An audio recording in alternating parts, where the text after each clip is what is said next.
एक बार फिर आपका वाईफाई अड्डा की यूट्यूब चैनल में स्वागत है। मेरा नाम राजीव है। मैं लेके आता हूँ new update, new current affair और जॉब जो नई नई जॉब निकलने वाली हूँ उसके ऊपर हम वीडियो बनाते हैं, आप देख सकते हैं। ठीक है। और रीजनिंग जो टॉपिक है आप देख सकते हैं इस वीडियो में, सारा कुछ है एकदम आपको अपडेट करने के लिए ये चैनल है। तो जो लोग पहली बार आए हैं चैनल को सब्सक्राइब कर लें। आज हम बात करने वाले हैं जो रिजर्व बैंक ऑफ इंडिया ने बाई मंथली मॉनेटरी पॉलिसी मतलब मौद्रिक नीति इशू की है, उसमें क्या क्या मतलब रेट रखी गई हैं, रेपो दर कितना है, मतलब सारा हम इसमें पढ़ेंगे। किस तरीके से काम करती हैं ये रेटें, क्यों बनाई गई हैं, इसको हम इस वीडियो में बताएंगे। लेकिन लास्ट तक आप इसको देखें, लास्ट में मैं बताने वाला हूं। अब सबसे पहले हम बात करेंगे, क्वेश्चन आया था मौद्रिक नीति कौन इशू करता है, तो वो करता है रिजर्व बैंक ऑफ इंडिया। सही है। तो शुरुआत करते हैं। पहला जो आपका आया है कैश रिजर्व रेशियो, ये जो परसेंटेज रखी गई है, ये रखी गई है 3% मतलब 3%। सही है। अब हम आगे चले तो वो है आपका repo rate, repurchase option rate. Full form ज़्यादातर लोगों को नहीं पता, मैं बता रहा हूँ। देखिए तो कितना है 4%। एक होता है इसका रिवर्स रेपो, वो है आपका 3.35%। 3.35%। अब हम MSF मतलब मार्जिनल स्टैंडिंग फैसिलिटी, ये है आपका 4.25%। एक चीज़ ध्यान रखना, जो MSF होता है वही बैंक रेट होती है। ये भी कितना है 4.25%। सही है। अब SLR की बात करें, स्टेचुरी लिक्विडिटी रेशियो। ठीक है। ये जो रहा है 18% मतलब 18% है। सही है।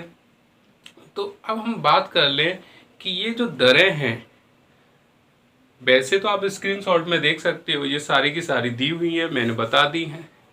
अब हम बात करेंगे, पहले तो मॉनेटरी पॉलिसी में छोटी सी चीज़ देख लेंगे।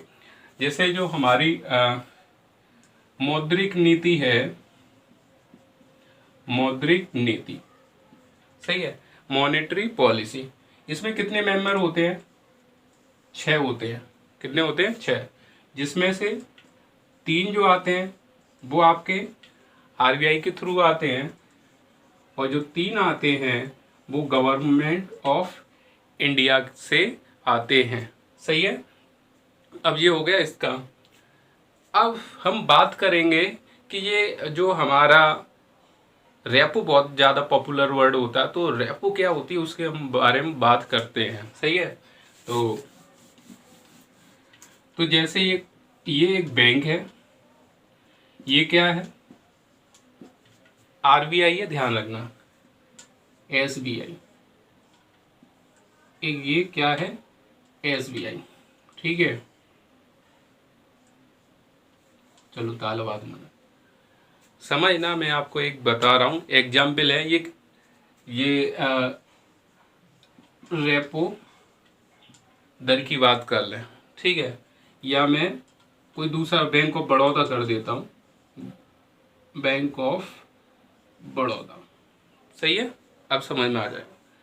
जैसे इस बैंक को मान लो 200 करोड़ रुपए की ज़रूरत है, समय ना, 200 करोड़ रुपए की ज़रूरत है। इस बैंक के पास पैसा नहीं है, तो ये बैंक किसके पास जाएगी? RBI के पास जाएगी। RBI से कहेगी मुझे 200 करोड़ रुपए चाहिए, एक निश्चित अवधि के लिए मुझे 200 करोड़ रुपए दे दीजिए।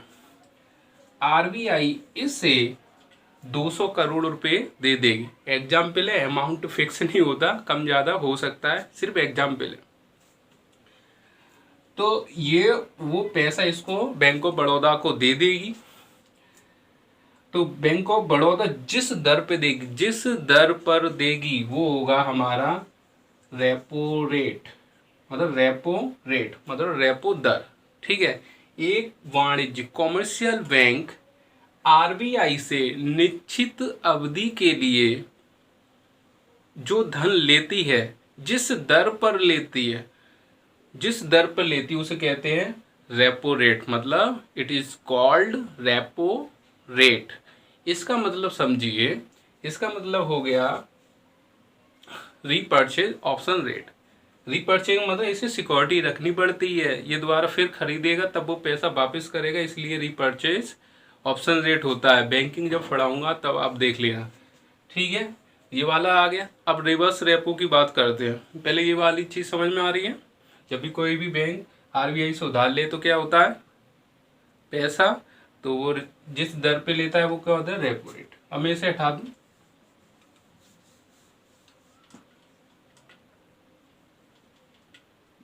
अब मैं इसको बना देता हूँ बैंक ऑफ इंडिया, सिर्फ समझाने के लिए, सही है।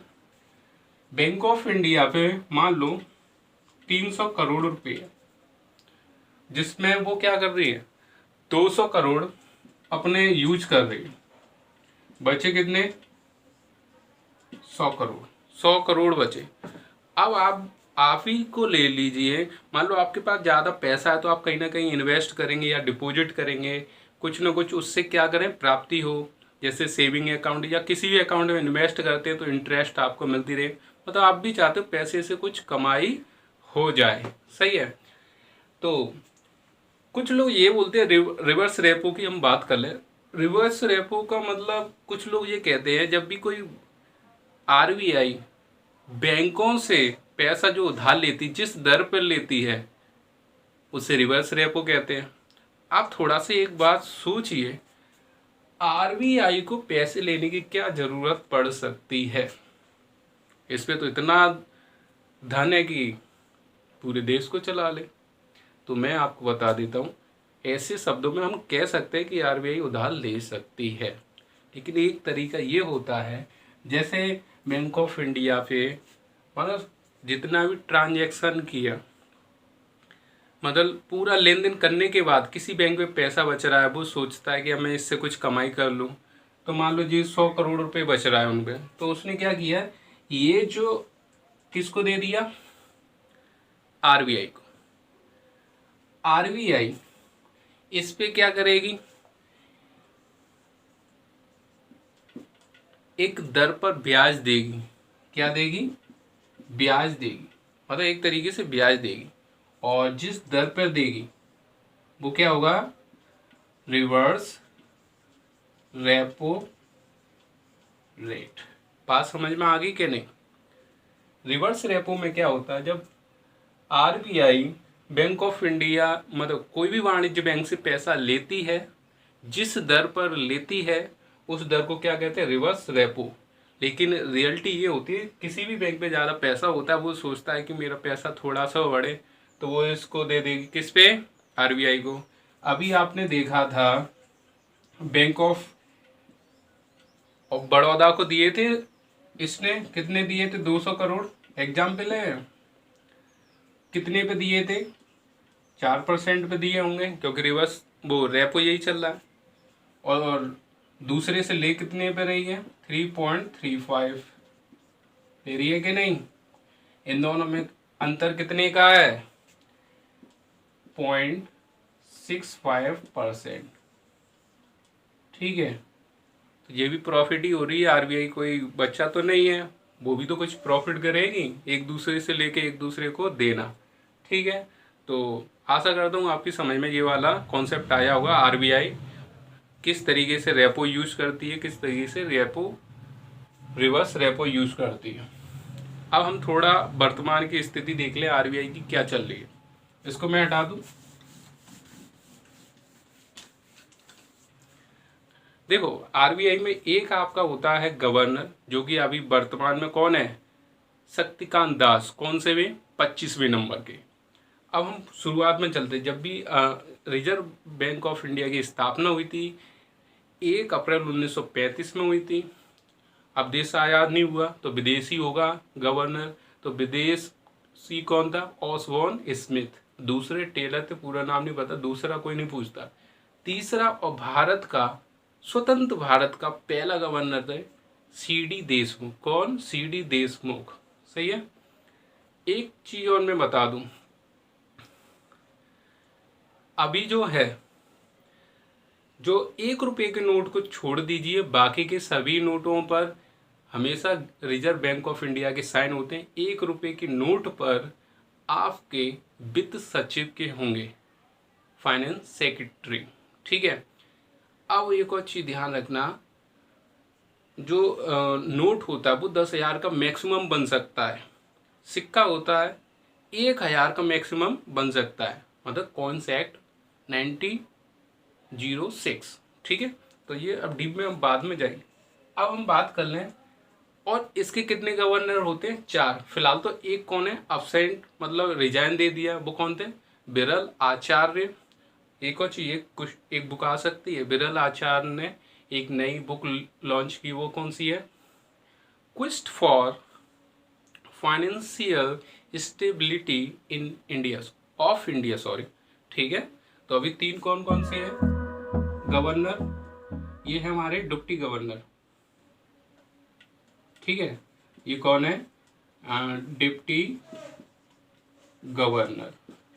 पहले हैं बीपी कानून गो। दूसरे कौन है? महेश कुमार जैन। महेश कुमार जैन लिख गया, चलो। एक है माइकल पात्रा। जनरल नॉलेज के लिए मैंने लिखा दिए हैं। ठीक है। तो ये आपके पास है। ठीक है। तो ये आपका हो जाएगा क्या? ये 3 डिप्टी गवर्नर है वर्तमान में। सही है। और एक और चीज़ ध्यान रखना, CRR का जो होता है कैश रिजर्व रेशियो, हर बैंकों को एक कैश के फॉर्म में RBI के पास इतना % जमा करना है, उसके बाद पब्लिक को वो लोन डिस्ट्रीब्यूट करेंगे, जो भी एक्टिविटी करेंगे उसे बोलते हैं NDTL। ठीक है।